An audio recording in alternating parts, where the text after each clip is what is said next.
There's a difference between whack artists and rap artists, and Ice-T is a whack artist, and Alan Jackson, who's not a rap artist, is also a whack artist.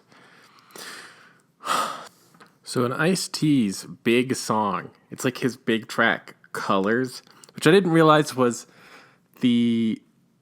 essentially like the fear of rap vocalized in a rap song. Like that song sounds like when you hear rap in the early 90s done by white people, like, I'm a kung fu instructor and I'm here to say rapping every day with karate keeps your mind at play and the doctor at bay.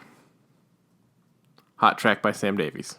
Colors is just that. Like Ice-T, he might have been super gangster, but he seems like he's pretending to be super gangster in Colors. Like, I don't know. There's that song by Eazy-E, Language Warning, for everyone that's listening to this, which is like two people. Real motherfucking G's, where he's like actually, like Eazy-E is actually mad, but Ice-T doesn't have that. Like he sounds like he's lying. And and his inflection, like I just didn't realize how like bad of a rapper he is before. So this is one line, and this is how he sings it too. You don't own me, fool. You disown me, cool. Like that's 2 bars in the song. Like that's, I don't, like maybe rap's evolved since then, but that is whack. Like right there, put like a stamp sound effect. Whack. Certifiably whack. But, you know, there's a lot of artists that are going to get kind of lost in the scrimmage of history. And this is 1988 when Colors came out. Like, Straight Outta Compton came out in 1988. Like, NWA, like, blew up. But, like, Microphone Fiend came out that same year. And that has, like, way tighter flow. Just a way better song. But then I was thinking about, like, other artists who are kind of considered great, but aren't that great. Maybe not that great. And Alan Jackson also gets the certifiably whack stamp of approval. Or rather, disapproval.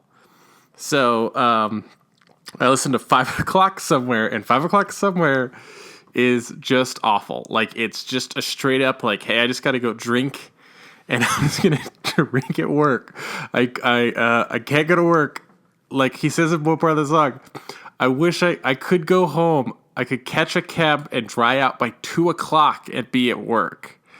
But I can't. It's 5 o'clock somewhere. And then Jimmy Buffett shows up at the end of the song, and there's like a little skit where he's like, hey, Jimmy, have you been to, he's like, hey, Travis, you've been to, what, not Travis, sorry, Alan. Hey, Alan, have you been to Margaritaville lately? He's like, yes, sir. And then they're like, well, you know, it's 5 o'clock. What time is it? Well, it's 5 o'clock somewhere. And they just leave. Well, like, why? Jimmy Buffett. I hate Jimmy Buffett. And in that song, he just plays the ghost of alcoholism, past, present, and future.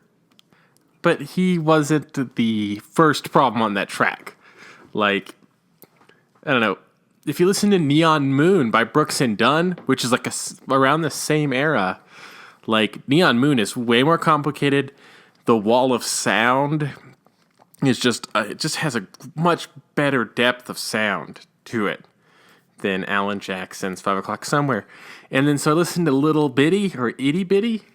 Yeah, Itty Bitty by Alan Jackson.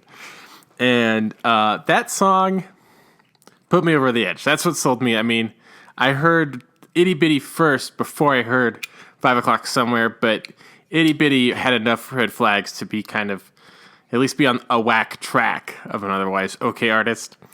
But it's all itty bitty life in an itty bitty world, and we're all being itty bitty time, and it's fun to be small and live in small towns, and it's itty bitty things. And that's how the song goes. And then like it just slows down. Like he sings the same part, but he slows it down like it's profound, or they learn something. Like he just gets, It's a itty bitty life in this itty bitty world. And you gotta remember you got an itty bitty time. Or something like that.